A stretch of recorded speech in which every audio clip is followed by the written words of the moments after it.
De la misma manera como estudiamos la distribución test-student está asociada a un problema de estimación de la media de una población normal, la distribución F ahora. ¿Ya? Esta distribución F se llama F de Fisher-Snedeker. Fueron dos científicos que descubrieron esta distribución. Fisher fue el papá de la estadística, un ser inglés, y Snedeker era un estadístico que trabajaba en Iowa State University. Entonces ellos trabajaron en conjunto en esta distribución.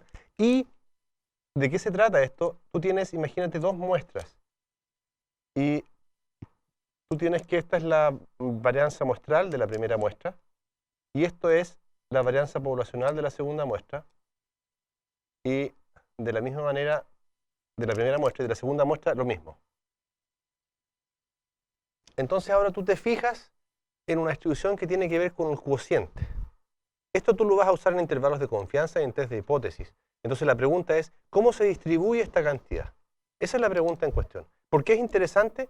Porque me ayuda a comparar las varianzas de dos muestras. ¿Te acuerdas cómo nosotros comparábamos las varianzas de dos muestras? ¿Te acuerdas que había un gráfico que yo te enseñé, que tú ponías la muestra 1 acá, la muestra 2 ahí, y hacías un gráfico que se llamaba box plot?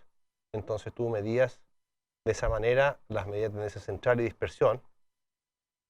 Por ejemplo, si tenías algo así, tú decías, mira, pareciera que la segunda muestra tiene más varianza que la primera, ¿no? Es más dispersa que la primera. Entonces acá lo que tú estás haciendo es hacer inferencia, es decir, aquí vas a tener un intervalo de confianza que te va a decir, ¿sabes qué? Estas varianzas son iguales o no son iguales con una cierta confianza. Entonces, para ese procedimiento que vamos a estudiar en el próximo capítulo, se necesita la distribución de este cociente. Entonces, Fisher lo que dijo fue, simplemente vamos a hacer el teorema de transformación bivariado y vamos a obtener la distribución sabiendo que esto es chi cuadrado y esto también es chi cuadrado.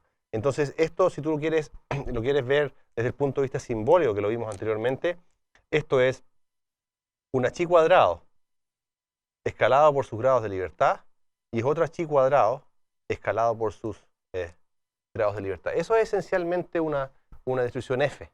Entonces vamos a hacer la definición formal.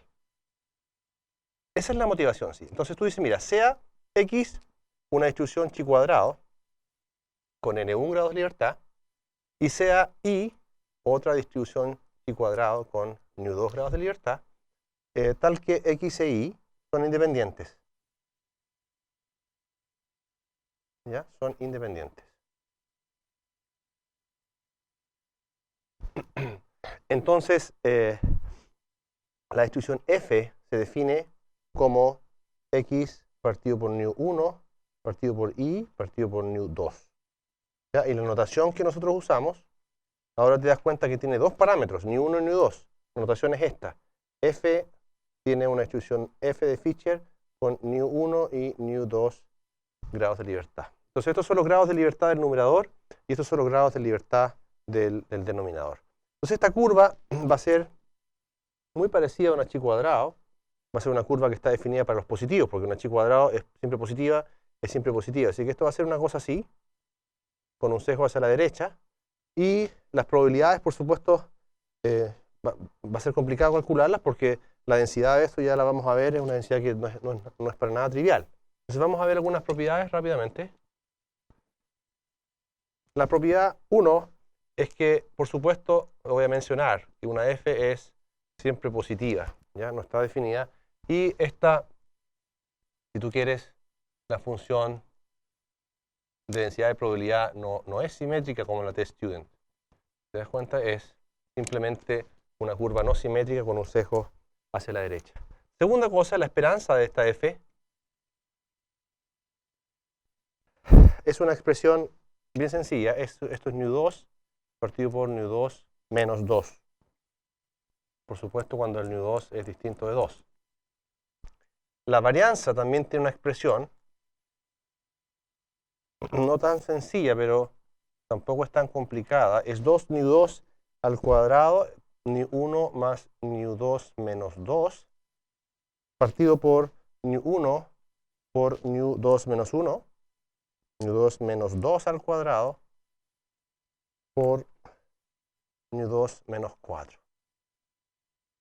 Y ahora entonces voy a dar la expresión de la función de densidad de probabilidad. Esta f de x es 1 partido por b de nu1 medios, nu2 medios, por nu1 partido por nu2, todo eso elevado a nu1 medios, y esto es x elevado a nu1 medios menos 1 por 1 más nu1 partido por nu2 x elevado a menos nu1 más nu2 partido por 2. Tú te das cuenta, por eso es que hicimos la observación anterior, de que para calcular las probabilidades hay que hacerlo usando una tabla, porque esta integral, por supuesto, no existe, o sea, existe, pero no es posible calcularla de manera exacta. Hay que usar alguna aproximación numérica. ¿Qué es esto? Bueno, esta función b de xy es la función beta que nosotros usamos cuando hicimos la distribución beta, y esto es t elevado a x menos 1 por 1 menos t elevado a y menos 1, y esto es integrado respecto a t. Entonces tú calculas esta cantidad, esto es una constante que depende de los grados de libertad, por lo tanto la parte que depende de x va a ser un polinomio por otro polinomio, digamos, elevado a los grados de libertad. Entonces, la propiedad 5 tiene que ver con el hecho de que la función de distribución, digámoslo así para no confundirnos, la función de distribución, entonces la función de distribución acumulada, no tiene una expresión analítica sencilla, sino que hay que usar una tabla. De la misma manera como la distribución t y la distribución chi cuadrado.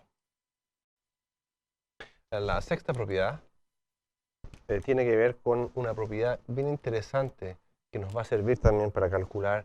Si tú tienes, por ejemplo, que x es una distribución f con n1 y n2 grados de libertad, entonces esto implica que la variable 1 partido por x sigue siendo una distribución f. Lo único que cambia son los grados de libertad, es decir, estos nu2 y nu1. ¿Cómo se podría probar eso? Usando el teorema de transformación. Tú sabes que si x es una variable aleatoria, una densidad que está dada allí, entonces 1 partido por x tienes que hacer el teorema de transformación. Como x positivo no hay problema. Y propiedad 7, bueno, si x tiene una distribución t con n grados de libertad, entonces eso tiene entonces la variable p partido por q, la variable x cuadrado tiene una distribución f con 1 y n. ¿Ya? Entonces, si tú tienes una variable que es t_student con n grados de libertad, la variable al cuadrado es una f con 1 y n. Y la propiedad 8, que si tú tienes x tiene una distribución f con nu1, nu2 grados de libertad, entonces este cociente, ¿ya? nu1 partido por nu2, x partido por 1 más nu1 partido por nu2, x, esto tiene una distribución beta, es decir, está en el intervalo 0, 1, y esto es nu1 medios y nu2 medios. Entonces, estas en inferencia, es bueno saber estas propiedades, especialmente cuando tú tienes que calcular un valor. Por ejemplo, si tú tienes que calcular el valor de x y después tienes que calcular el valor de 1 partido por x, usas la misma distribución. Tienes que calcular esa probabilidad. Entonces, lo que voy a hacer ahora es un ejemplo para terminar esta parte, para ilustrar cómo funciona la tabla. La tabla de la distribución f. Entonces, el problema es el siguiente. Si tú tienes x que tiene una distribución f con 2 y 1 grados de libertad, entonces lo que nos piden es calcular la probabilidad de que x sea mayor que 199.5. Entonces ahora tú vas a ver la tabla de la distribución f, donde allí hay una columna, ¿ya? Una columna donde está el valor p, y bajo esa columna, entonces, el segundo valor, tú te das cuenta que eso es 0,01. Entonces, en esa tabla, el parámetro que está, dice degrees of freedom of the numerator, corresponde a esto. El numerador, esos son los grados de libertad del numerador, y donde dice grados de libertad del denominador es el 1. Entonces, tú buscas el 2 para el numerador y el 1 para el denominador, y en esa posición, entonces, tú buscas la cantidad 199,5 y la probabilidad que está en la columna del P, esa va a ser 0,05. Entonces, esta probabilidad, usando la tabla, lo que tú obtienes es que eso es 0,05. Entonces, ese es el segundo valor que está en esa fila debajo del P, ¿no? Hay varios valores de las probabilidades. El segundo valor corresponde al 0,05. Entonces, aquí quiero enfatizar algo importante.